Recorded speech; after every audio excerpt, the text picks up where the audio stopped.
Ladies and gentlemen, boys and girls, geeks of all ages, welcome to another episode of Geek Smack, episode number 273. And as you can see, things have changed just a touch, just a bit, just a minuteness, as I'm going to talk about, of course. I just had to, I had some back problems, so I'm sitting down, and I'm having, basically what happened was, yesterday, I was at my folks' house, and because we were actually building a back porch, the back porch that was in at the house was pretty much deteriorated to the point where couldn't do anything with it. My dad, who's been in the he was in the hospital, and he's in the and then he's in the nursing home. He is coming back home, and so we needed to get the ramp rebuilt for him so he could enter into the house. So yesterday, in 100 degree weather, we built a back porch, and I got some of the pictures up on Google Plus. And so basically, what happened was I got home at about 3:30, and I was just like, "Oh, I'm in pain." So Jennifer helped out. Of course, Jennifer's a masseuse, so it was really nice. She helped me out, get my back feeling a lot better to today. Did the This Week in Google Glass yesterday, and I was just totally dehydrated and totally in pain. And by the end of the show, I said, "Hey, Luke, I'm sorry, but I gotta get out and go. I gotta, I have to do some things." And abruptly ended the show as quick as I could, and then go from there. But of course, that'll be up on This Week in Google Glass coming up very soon. I have everything all processed. I have to upload it.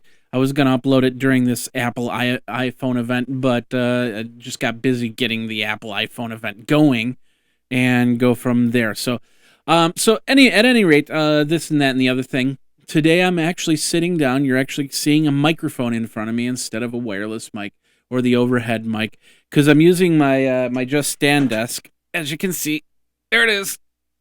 Bring it up, bring it back down, and it's now in a seated position. So I lowered everything down, including the cameras, and I'm just kind of sitting in it. It feels nice. I feel good, and I don't know. What do you think? Do you think that seated position for future episodes of Geek Smack are good, or should I stand? Does this make a difference? Standing. The reason why I stand is because a lot of people say that if you stand, you become more energetic, and so I wanted to show a lot of my energy through the show through standing. So that's why I stand with a lot of episodes, whether it be iPad 365 or Geek Smack or something else. But you tell me, the standing, is that gonna be the be all end all, or should I just should I sit and do shows like this?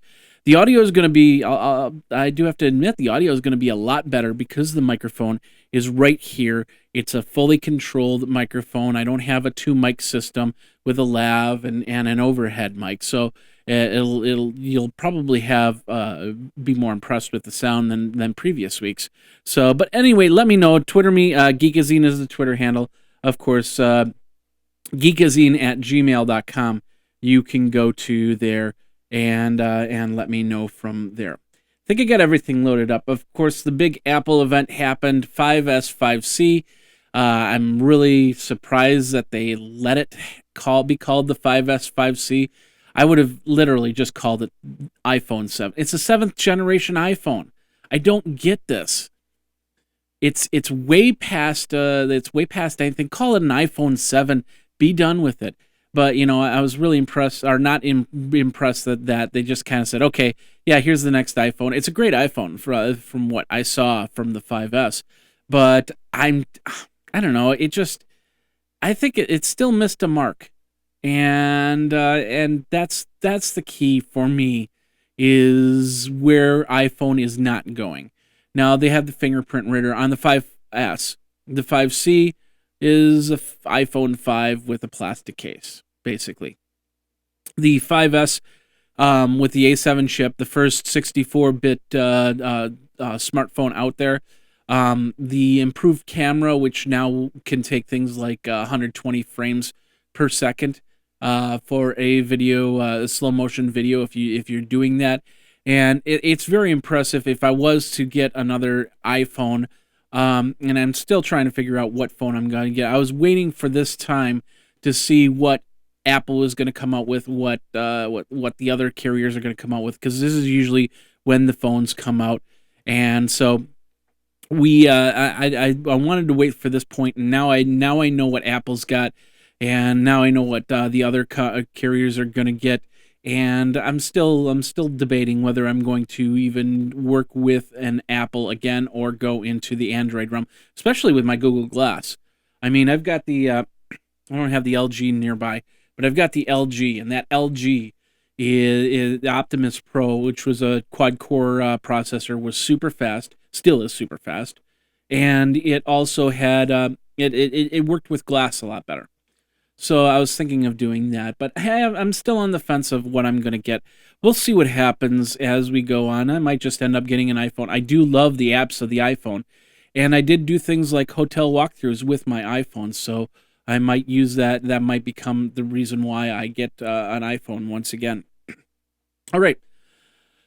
So yesterday spent all day building a back porch. I've built decks before, and it's kind of the same thing. So basically, we had to raise it up to the threshold of the house, to the door, and because of that, we had to reconfigure the whole porch piece. And of course, my dad, my dad's a construction worker. So he used basically lumber that he got on the cheap. And we decided my brothers decided that they were just going to use regular decking, which I think in the end turned out to be really good.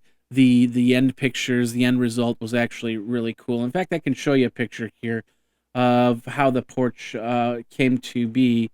And I don't have all the finished ones. The finished ones are actually on my Windows phone right now. But we've had some. We put it together, and I used the knowledge that I gained from actually building a couple decks to really make it look nice. And my mom was all concerned that it wasn't going to look good. But in the end, it looked pretty good. They need to do some final paints, and of course, we only got up to the porch part. We didn't get the stairs put on. We didn't get anything else done from there. So let me show you a couple of these pictures here.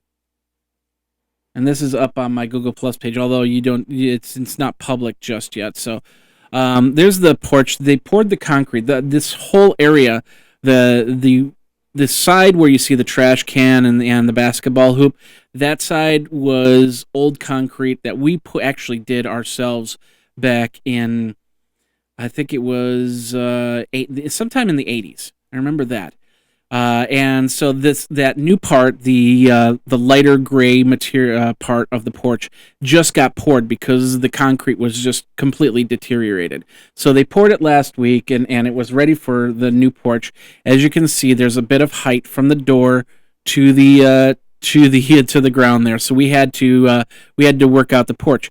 Now, there's the ramp that they actually added on to the porch, and in the background you can kind of see the old porch where that door goes. You basically walked out a couple steps and then down some stairs. So there was the porch. One of my brothers tearing it apart right now. Both of my brothers right there. And then there's Tom actually taking off the rail. Tom actually does a lot of posts on Geekazine.com. So, and then there's my other brother, Greg, who really has the mechanical construction type mind. He takes after my dad a lot on that type of stuff. So, but as you can see, the porch looked pretty ragged at that point. We saved some of the wood. The main posts of the porch got saved, and so we had a lot of fun putting it together. I went in the garage. My dad, big construction worker, so he's got a lot of tools. And I found this like mini pry bar, and it's like, why would you have a small bar like that? So I wanted to put both pry bars together and show him. And then of course we broke a lot of drill bits trying to take out the old screws, trying to save some of the wood. And there's my mom in the background. So, but all in all, it was a fun little venture in in getting the porch going. And like I said, I have the rest of the pictures where we have the deck. Let's see if I can show them here really quick as I go. Let me call it up here. But put together the porch. It was pretty cool, and I'm really happy on how I helped get my part done here. And you won't be able to see it. That's way too small for you to see. So that's basically my mom next to the porch, and go. Maybe I can. No, I don't have the other camera set up. So and I'll put those up on Google Plus a little bit later, and show you that. But I'm gonna go back over. I think my brother finished the stairs, and then of course we're gonna work on getting the ramp going for that and go from there. So that's basically what I did yesterday, which was a lot of fun, but it was also a lot of work, and then afterwards, the after effects of that, and it was a great day and a great learning experience, all in all. So, like I said last night, this week in Google Glass, Twig was recorded. Myself and Luke Wallace. I'll have that episode up later today. We talked about XE9 coming up, and then of course we also talked about some of the other things on Glass, which I can't think of right now. But we did what we talked about. Oh yeah, TechCrunch Disrupt, and a couple apps that came out of there, and Snapchat, and how they're saying that they really don't want to touch Glass right now. Put the app on to go from there. So that's basically what happened. Otherwise, it's been a pretty uneventful week. Over the weekend, I got my Glass back. Excuse me, I got my Glass back, so I was really happy about that. I decided that after a lot of debate, I decided to actually take my Glass, and do I have a zoom in? No, I don't have a zoom in shot here. I took my Glass and actually put a piece of packaging tape over the power button, because when it comes to sweating, I sweat, and so that's what's been happening with my Google Glass. I sweat on the glass, and it gets into the system, because every now and then I'll actually take off the glass, and I'll do this, and I'll see beads of sweat come out of the lens area there. So I'll be just like, oh, okay, there's water getting into my pair of glass. So and the only place that it could come into would basically be the power button. So when somebody said, okay, well, then you just take a piece of packaging tape, put it over the power button, doesn't affect it. I did that. It's working fine so far, but yet when I really start to sweat, I'm going to kind of take my Google Glass off, because I really, the bottom line is, I want to help Google Glass move forward and make a better pair of glass when it comes out to the public. But I can't wait 2 weeks at a time for a pair of Google Glass to come back so I can show it off and then have it break again. And that was the big reason why I decided to do the packaging tape thing. So what I did was I took pictures, and of course I showed you some of the pictures in Madison, Wisconsin, went around the Capitol, went up to the observation deck and took some pictures. We had Ironman Wisconsin come through, and so the Ironman, of course, being a triathlon where you have a swimming event, you have a biking event, and you have a running event. And so I took some pictures of the Ironman, and just had a lot of fun with Google Glass, and had a lot of fun just kind of getting the week's stuff out here. Day in Tech History, of course, going strong. The 1500th episode of Day in Tech History coming out on September 17th. So I've been doing it nonstop, 365 days a year since August 10th of 2009. So really happy about that. That's going to be next week on Tuesday. I'll talk about that again. I think that's pretty much it for the pre-show. For if you have any questions, of course, Twitter me at Geekazine, geekazine at gmail.com, the hotline being 608-205-4378. All right, so what we're going to do is we'll go to this screen. One more thing. I'm hoping that I fixed all the problems with the frame rates and stuff like that. So I've talked to Telestream, and we've got these intros. I reworked them out, so hopefully they won't do any stuttering. We'll see what happens there. But what will happen is you'll see the Geek Smack logo, and then I'll hit the record button, and then we'll be right into Geek Smack. So, ladies and gentlemen, boys and girls, thanks a lot for stopping by. This is the live stream over on youtube.com/Geekazine of Geek Smack.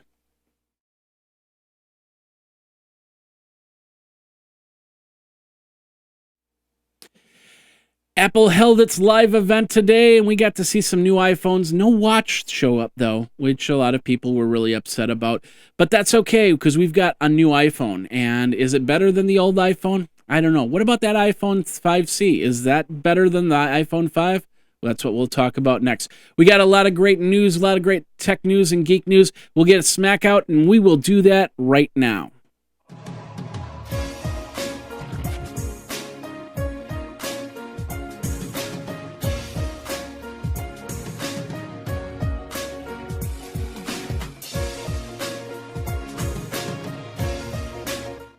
Ladies and gentlemen, boys and girls, geeks of all ages, Jeffrey Powers here. Welcome to Geek Smack, the show where we smack the geek out of you like a bad twerking video. Oh yeah, I suspended my twerking ban just to see that one video, and I'm going to talk about that a little bit later in the episode. We've got a great show for you today, and of course, we're going to smack the geek out of the main subject, and that main subject being Apple. iPhone 5, iPhone 5S, 5C showing up, and we've got all the information about that. Is it better than an iPhone 5? Are you going to upgrade, or is it time to actually start taking a look at Android and go from there? Hey, everybody, if this is the first time that you come to the show, thank you very much. We do this show every single Tuesday for your Wednesday consumption, and this week we're doing it sitting down. You're going, wait a minute, this is a little different. Yeah, I am sitting down, as you can see. Basically, really quick, of course, if you want the vlog version, you go over to youtube.com/Geekazine, watch that video, because at the beginning, in the first 15 minutes, I talk about what's going on with life. And the biggest thing was yesterday I built a deck. I built a porch for my parents' back door. It was a porch that my dad built many years ago, and it was pretty much deteriorating. My dad, who was in the hospital, is coming home, and he's in a nursing home right now. He's coming home. We got to build a decent ramp for him. So yesterday, me and my brothers tore apart the old porch to save some of the wood, and then up building the new porch off of that. By 3 o'clock, I wasn't doing too well. It was, it was like 90 degrees. And I was totally dehydrated, and even though I was drinking lots of water, I was still dehydrated, and I was completely sore. I still did this week in Google Glass last night with my co-host Luke Wallace, but I kind of had to cut the show abruptly short simply because of the fact that I wasn't feeling too good, and so we cut it off. It's still a good show. You probably won't even notice that I did the cutoff. But it definitely was a hard show to do last night. And I talk about that on the vlog. And, of course, some of the pictures that I take, I'm posting them now into the vlog section through my Google Glass, so you can check it out there. All right, without any further ado, let's get into your Tech Smack for today.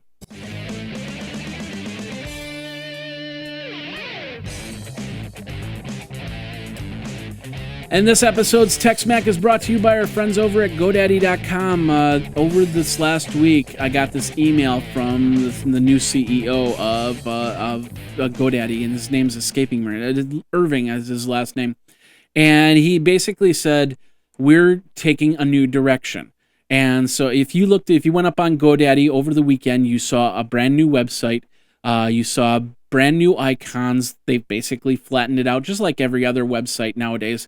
That getting the new look up there, so it's easier to use. They're adding a lot of stuff. They're listening to the small medium business, and that's that, which is the bottom line. They're listening to us, and they're getting rid of the basically those questionable commercials of, like last year they had the hot model and the ugly nerd doing the kiss online.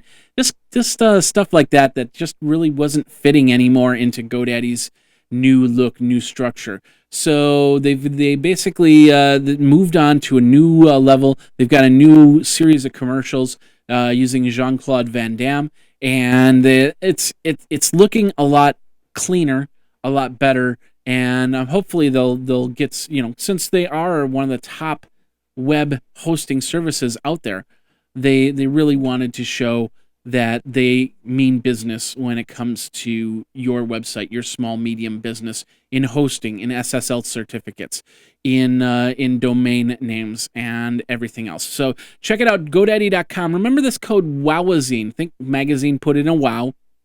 That's the code that you need to do to get yourself 35% off whatever you do, whether it be an SSL certificate, domain hosting, domain names, or anything like that. That's Wowazine, and that's over at GoDaddy.com. All right, a couple, one more quick thing here. I don't know if you noticed this. Hopefully, the video is looking a lot better. I finally talked to Telestream. We've got that fixed up, so I'm hoping that we're not going to have too much stutters and frame rate issues, but still working on it. I can see the frame rates are still knocking down a little bit, so we'll see what happens there. But let's get into your tech news for this week. We're going to start over at PCMag.com. Microsoft invites a new Surface tablet possibility, basically an event that's coming up on September 23rd, a press event to show off the new Surface. I think it's called Surface Plus right now. So a lot of press people did get their invites. I don't get those types of invites. If anybody from Microsoft wants to get me an invite, I will make my way to New York and cover this event. But so far, the second generation Surface and Surface Pro, which is the ARM excuse me, the ARM processor, and the i5. I don't know if it's going to still be an i5 processor or if they're going to move it to an i7 processor or what. And go from there. So we're going to check that out. We'll watch. It's September 23rd. Not much to talk about right now, but rumors. So we'll keep an eye on that, and we'll let you know what's going on. All right, let's move on from there. Going over to usatoday.com. Microsoft is expanding their Xbox Music to web and other service devices. Xbox, they're doing a free streaming. Let me flip this back over here. They're doing a free streaming. It's kind of weird now. I'm sitting down how I react a little bit differently, and I got to think a little bit more where the buttons are. So anyway, they're doing a 30 million song library, free streaming on the Xbox system. They launched the Xbox Music service last October to Xbox 360 devices. So if you want to read more on this, if you're interested in actually getting the Xbox Music for the Xbox 360 or the upcoming Xbox One, check it out over at usatoday.com.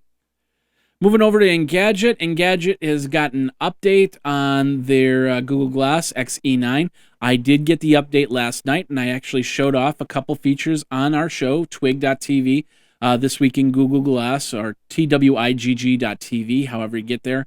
You can get there. One thing that they added was vignettes.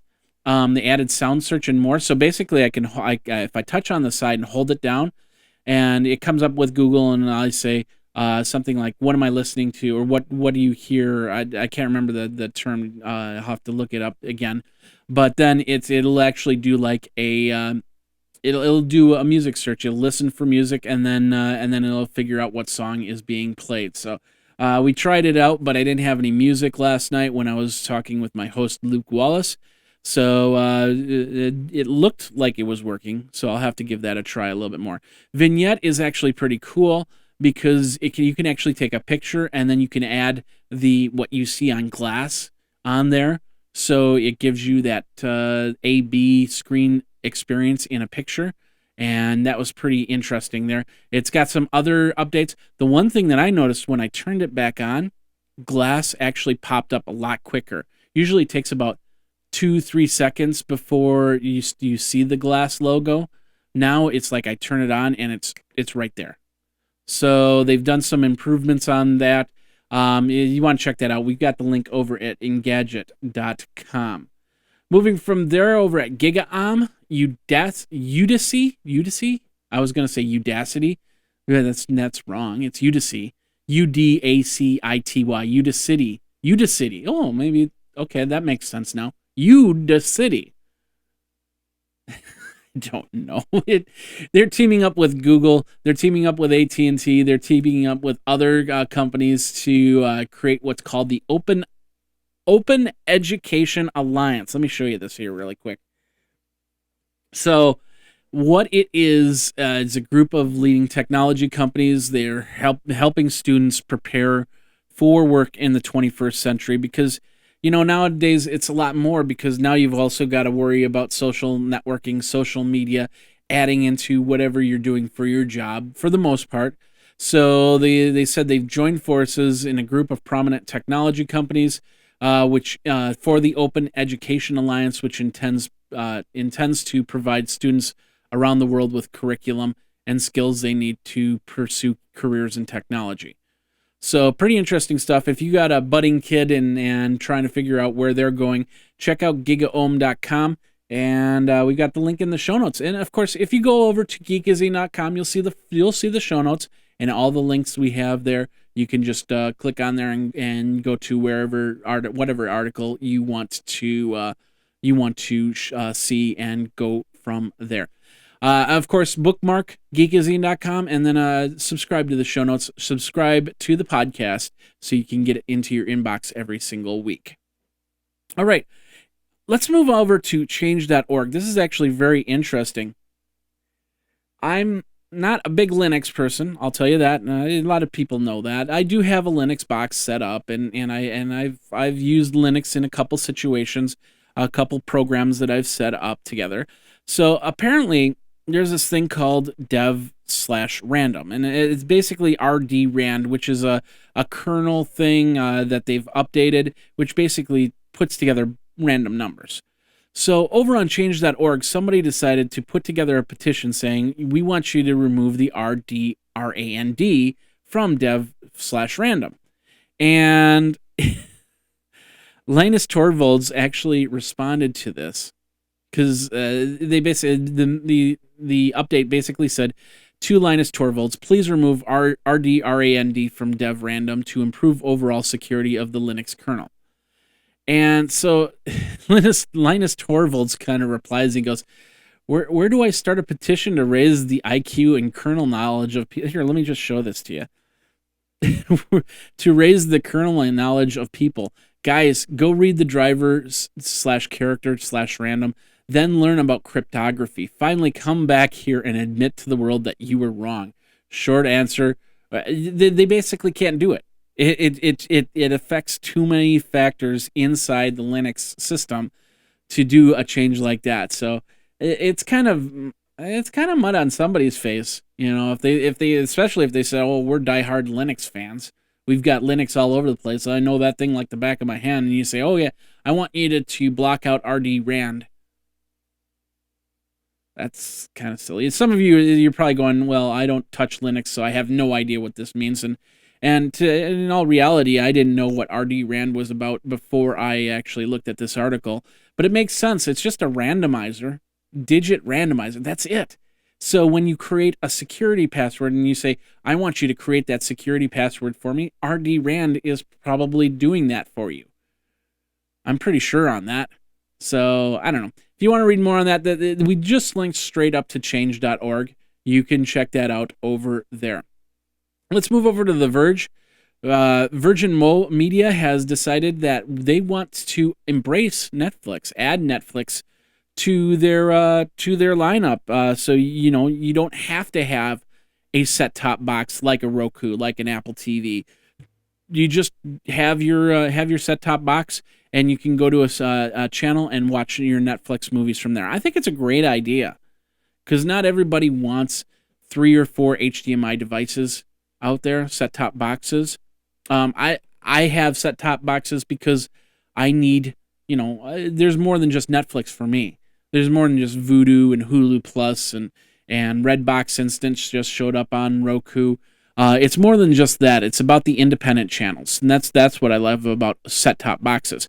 But for those of you that just want Netflix, this is perfect. Virgin Media is rolling out Netflix to the customers, and I think a lot of these other cable providers should start following suits. It's just a app that gets put into your cable box, so I don't have to flip over to the other HDMI. In some cases, I don't even have some TVs don't have a second HDMI port, so this would be perfect. So somebody wouldn't have to walk over, unplug a cable, plug it into their set-top box just to watch Netflix. I don't know if there's any type of licensing fee that goes with this, but it's interesting. And I guess Virgin Media also has access to YouTube. So it just makes it's starting to make more sense to me as I think about it more and more. But tell me what you think. Do you watch a lot of Netflix on your TV? Do you watch a lot of YouTube on your TV? Would this be something that you'd be very interested in? Let me know. Twitter me over at Geekazine. Of course, the email is geekazine@gmail.com. And then the hotline is 608-205-4378. That was over at theverge.com. Let's move from there. Let's go over to ubergizmo.com. Kim.com. Lots of .coms. Yeah.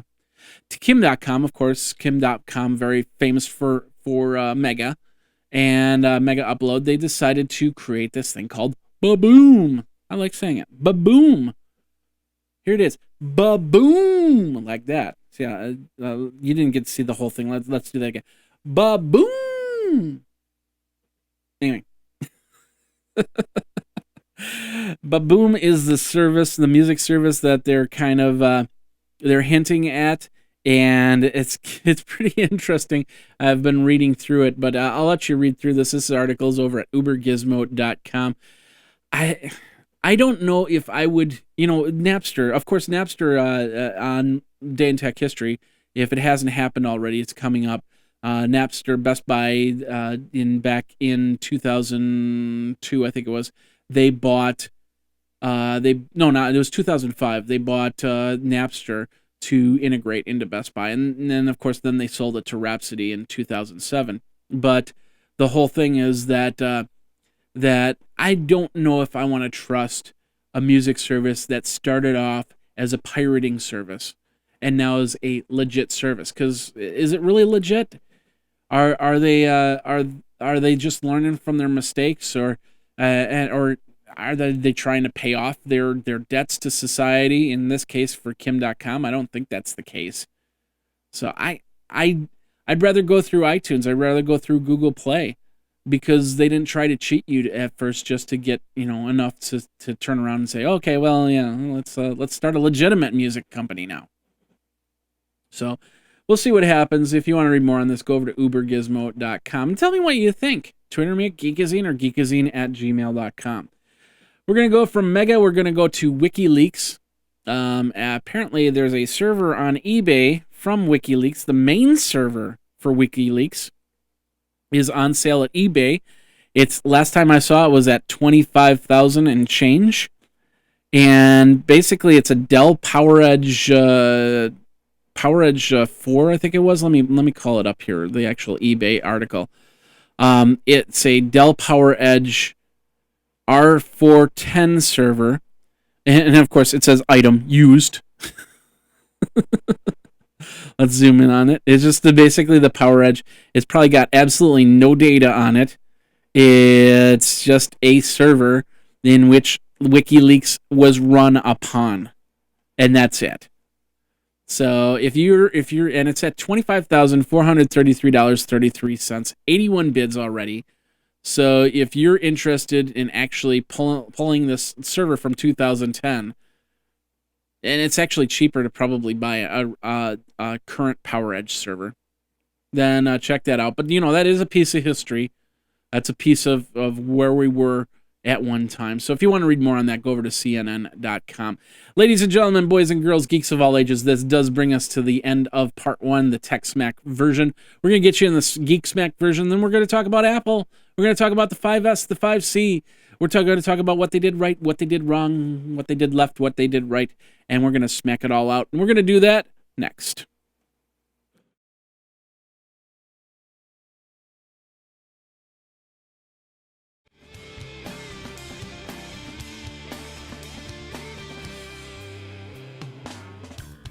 And of course, like I said, this show is brought to you by, excuse me, the Day in Tech History. 15th episode coming up on September 17th. I've been doing that show since August 10th, 2009, every single day, 365 days a year, of course, with the leap year, 366 days. And of course, on September 10th, 1984, genetic fingerprinting was first used and discovered. And you can find out some cool, interesting facts like yesterday, the 9th of September, the first computer bug was discovered, but it was actually a bug that was in one of the relays of the Harvard Mark II. And Real DVD, the day before that, was launched. And you could go back and see a whole bunch of tech news. Of course, the podcast has a lot more than that. We've got, it's just basically a full rundown. Let your friends know if you're in the IT department and you want something that's a really good historical reference. Check it all out. It's over at dayintechhistory.com, www.dayintechhistory.com. And, of course, the podcast every single morning at about 5:30 in the morning Eastern Time. You can get it. And that's over at dayintechhistory.com. All right, let's move on from here. We're going to go back over to The Verge. Dyson is suing Samsung, and you're going, what?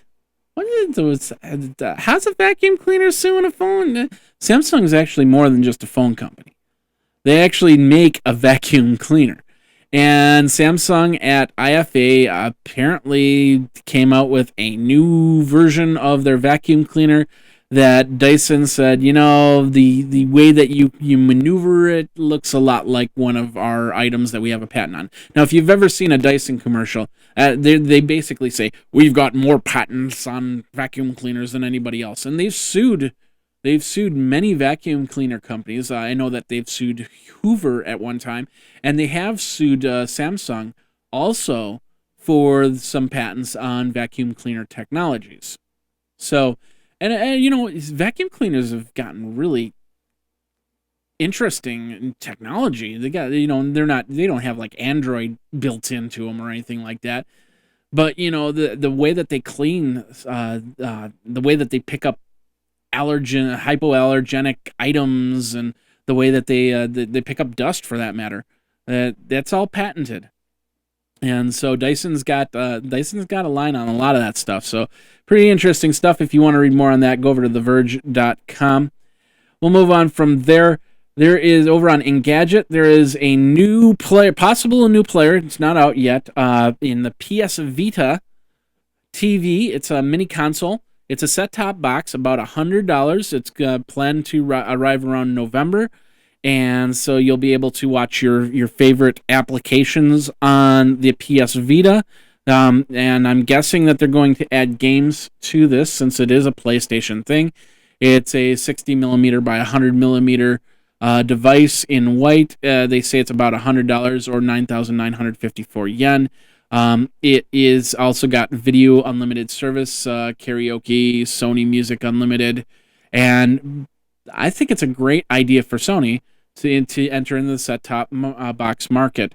Well, technically, they've already entered in the set-top box market with DVD players and Blu-ray players with applications on them. But this is just a straight-up application device. So you can check it out. If you want to read more, go over to Engadget.com for that article. All right. Google is changing their logo for Android devices. And there's been a lot of people talking about it. And I'm going to show you these two logos. The first one, the top one, is in 3D.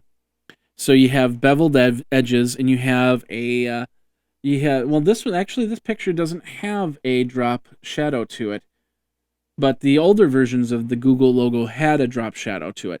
The newer version is flat. There's no 3D look to it. The colors are a little bit different. As you can see, the E, well, no, they fixed that from another picture I saw. Somebody actually posted a picture on Google Plus, which I first saw, and that must have been a bad picture, because the one thing that I noticed on the E, where the line is, it tapers off, whereas on the other one it went straight through. But with this picture, it shows it tapering off as well. So they're doing this. Of course, we're going into the flat initiative in technology, where we want our logos to be nice and flat and crisp and clean and no caffeine. So that's basically the logo that they've shown off. If you want to check it out, it's over at ubergizmo.com. Once again, go to geekazine.com. In the show notes, you'll see the link. You'll go there, and then you'll get to experience the new logo yourself. Of course, with the new Android, you can check that out as well too. If you have any questions on that, if you like the logo, let me know. Twitter me over at Geekazine or geekazine@gmail.com. Of course, like I said, the hotline 608-205-4378. All right, let's move on. Let's go back. Let's go over to Geekazine News, because Google Plus is talking about their new ability to add embeds, just like with Twitter. Twitter started it. Facebook brought it on like a week or two ago, and now Google Plus wants to get in on the action. So they did Google Embed, and basically this is not like Twitter or Facebook, where you can just take an embed code and add it to a post. You've got to have some special code up in the header of the web page for this to actually work.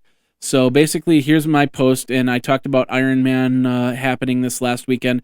These are the pictures that I took from Google Plus and over at news.geekazine.com. That's the embed that I use. But this is perfect. I use embeds.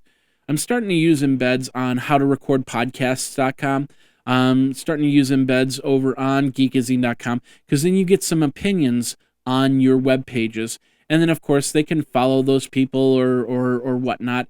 And then they get more followers from these posts that I set up there. So I like the idea. It makes posts a little bit more engaging, and you can then use it. And I can write a post on one area and not have to rewrite it on the next area, All I have to do is just create go to the embed code, go to my web page, put it on there, and then you can follow me over on Google Plus. And then I've got more followers there, means that you see more of my content. And that's just as good as if I had it straight from the website. So if you want to check out more, go over to news.geekazine.com for that article. All right, let's go over to cnet.com. There was a man. Now, this is actually very interesting. What would happen? What would you do if you were drunk driving and you did something that caused pain to somebody else, maybe even killed somebody? There's been instances where people are drunk driving, they kill somebody, they drive off, hit and run, nobody knows who did it, no cameras around to find out. And so they just kind of, they think about it, it's like, God, I'm lucky I survived, but then they never tell anybody. They have to live with that horror the rest of their lives. Well, one man had to live with that horror, and he decided, I'm not going to live with that horror anymore. His name is Matthew Cordell, and he came out with a YouTube video. And in this YouTube video, he basically said, I killed a man. And is his basic confession. It starts out with him all blurred up and in it, voice changing sound software saying, I killed a man and this is what happened. And then about halfway through, he shows his face and his regular voice, and he says, I deserve to go to jail. I will not hide behind anything. I made a bad decision, and I will not let this other person's name die in vain on the accident. So it was really interesting. He apparently his blood alcohol level was measured at 0.19. Well, of course, the legal limit 0.08. And it's just a very interesting video. heart-touching video, and it's right here. And I won't play any of it because it might be copyright issues. But if you get a second, sit down to really look at this video. Just sit down, watch it. Don't have any distractions around you. And of course, be in an area that if it's an emotional video, so be in an area that you can just sink it all in and understand it. So, and of course, we got the link over at cnet.com. Go over to geekazine.com to the show notes to find that link. Speaking of videos, you might have heard about this already. I had a ban on twerking videos and Miley Cyrus videos ever since that VMA thing. And I've publicly said I have a ban on anything that says twerk in it, I'm not watching it. Well, apparently a twerking video came out, and I didn't watch it, and it got tons of media attention. But then they found out, it was fake. Jimmy Kimmel had a stunt woman. Excuse me, my nose is itching here. Jimmy Kimmel had a stunt woman come in and do this video where basically what happened was she twerked, which is dirty dancing basically, and she twerked. Her roommate entered in the room or something like that, and while she was on the door and she was upside down and she fell into this glass table which had all these candles on it, and then she was lit up on fire. And of course she was a stunt woman, and so there was no danger, and that's when the video cut off. Well, what happened was the next scene on the video, we see Jimmy Kimmel walking in with a fire extinguisher putting out the flames. And they didn't tell anybody about this. They just basically put it up on YouTube before cut off at that point, and it got so much media attention that the video was like 9 million views.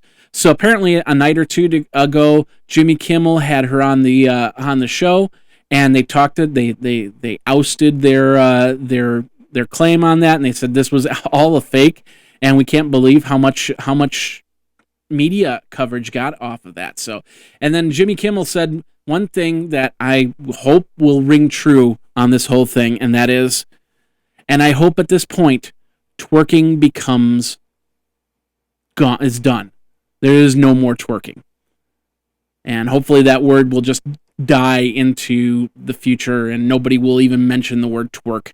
I think it's a stupid name anyway. So I'm done with twerking videos, and I will now re-add my ban to any video that says twerk and actually any video that says Miley Cyrus. I won't watch it.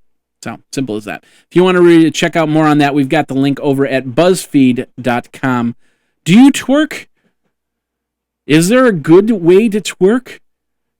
Let me know. Twitter me, not twerk me. Twitter me. There you go. At Geekazine or geekazine@gmail.com. All right, last article of the day, and then we'll get you into the main subject here where we'll talk about Apple 5S and 5C, and that's the G4 network. And you're going, G4 network still around? Well, it almost wasn't anymore. Over at Kotaku, I always love saying that. Kotaku. Anyway, it's like the Cartman, or it was the South Park episode where they were like, taco, Kotaku, and burrito. Anyway, if you're listening to the show, you don't see what I'm doing, but you get the idea. So anyway, G4, there was a possibility that G4 was actually going to get integrated into a new channel called the Esquire channel. I don't know if that's a Bill and Ted Esquire channel or not, but it was an Esquire channel, and they decided, well, no, G4 still has some life left into it, even though we've killed all the shows and gotten rid of all the hosts, or they left on their own accord, including Adam Sessler, who was basically one of the pieces of glue that kept G4 together. And so NBC Universal said, oh, we're going to keep it, leave things as is. So they're going to run 24-hour Cops marathons and maybe Star Trek Next Generation marathons on G4. I don't know. Is G4 even on my lineup anymore? I don't think so. Do you watch G4? Do you really want G4 to come back as Tech TV? Would it actually succeed as Tech TV once again? Let me know. Twitter me over at Geekazine or geekazine@gmail.com.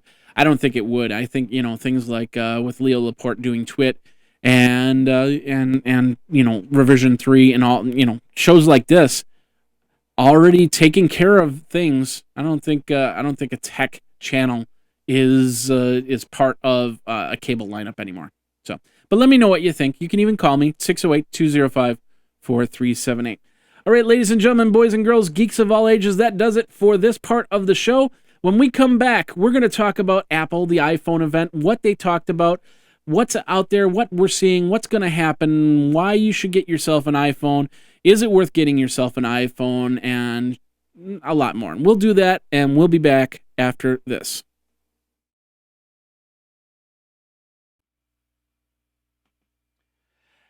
It's more than just 750 channels that the Roku can offer that gives you all that content. Each channel can have sub-channels in it, so you can have tens of thousands of hours of video watching and game playing out of your Roku. And prices only start at $49.99. Of course, the Roku 3 for $99.99, and of course you can get the games, you get the game remote as well, and then the privacy mode where you can plug in your headphones right in the remote. That's perfect for when your partner is sleeping, but you want to watch something on TV.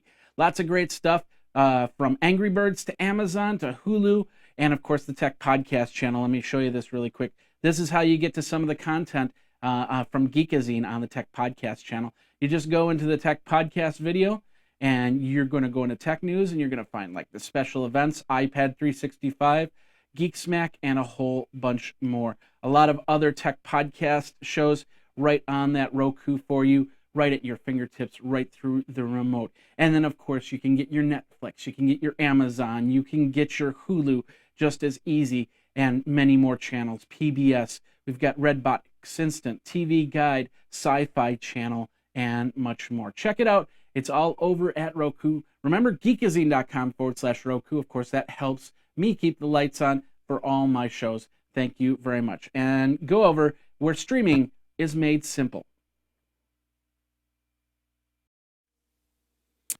All right.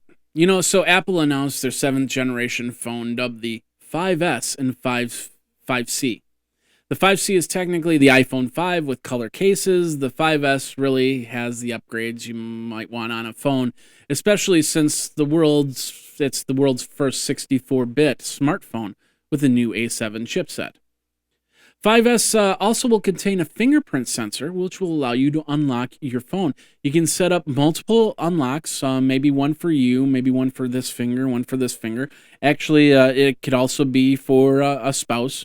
If you want your wife to unlock your phone so they can see what's on your Facebook, that works too. Or if you give the kids a phone, you can set up your fingerprint sensor so you can see what they're looking at on their iPhone. It's also got a new coprocessor, which is interesting. Last time I heard about coprocessors was back in the 90s when we had a 386 SX and DX chip. But Apple's come out with the M7 coprocessor, which will actually allow the phone to work without fully turning itself on. This is actually a chip that'll help with health apps, with alarms, with sensors. So if you have a stepping app and you go out and you take a walk, that chip will actually be doing a lot of the work, and your phone won't turn itself on and therefore save a lot of battery life. The camera is also getting a very interesting upgrade as well, as you'll be able to record not only in 120 frames per second at 720p for slow motion videos, but also a new flash will actually determine the lighting and adjust so you don't get washed out in a picture. If you've ever taken a picture, you get that white line down the middle. That's what this filter will do. It'll actually change the LED in the flash so it gives you a warmer picture so that doesn't happen. Now, here's the kicker. While the 5C starts at about $99 with the contract, the 2-year contract, the 5S is only $199 with a 2-year contract. That's for 16 gigabytes for the 5S. The upgrades to the 5S, including a processor that will run 2 times faster, might be a real good reason to skip the cheaper model. Although the screen size is the same on both models, the overall size is slightly smaller on the 5S because they're using aluminum versus the plastic model 5Cs. The 5S is a pretty impressive phone.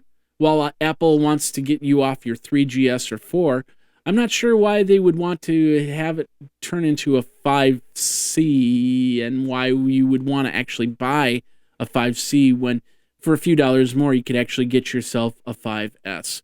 If you've got the 2-year upgrade contract, I'd go for the 5S. The fingerprint sensor, the camera alone is going to be 100 times better than what you got with the 5C.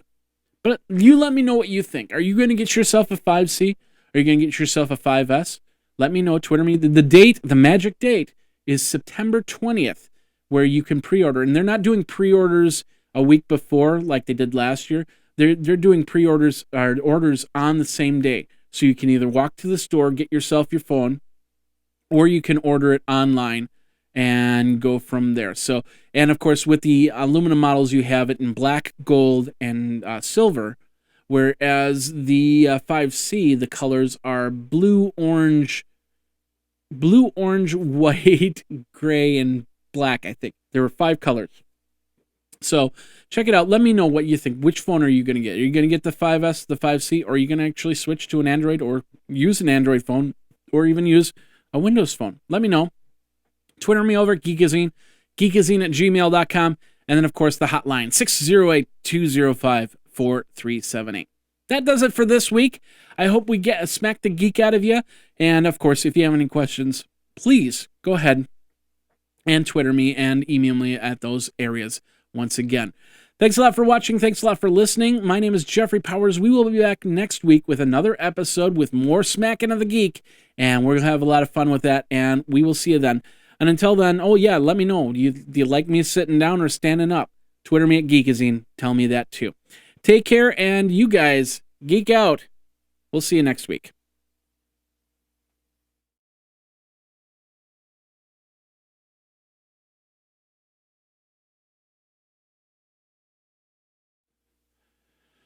Woo! Towards the end of the show, my nose started itching. I was like, during when I switched up to the screens, like, when I switched up to the screens, I was just like, I don't know why my nose was itching. So thanks a lot for watching. And we'll of course, we'll be back next week on youtube.com/Geekazine. Check out some of the other videos. iPad 365, we got a couple of videos. I was kind of waiting. This week I was going to wait and see what they were going to announce at the Apple event. They ended up not talking about a watch. They ended up not talking about a tablet. So we'll have a regular episode of iPad 365 coming up. And then, of course, This Week in Google Glass, I'm going to get that uploaded as right after I get this finished up. And then we'll go from there. Thanks a lot for watching. We will see you next week. Jeffrey Powers here. And, yeah, take care.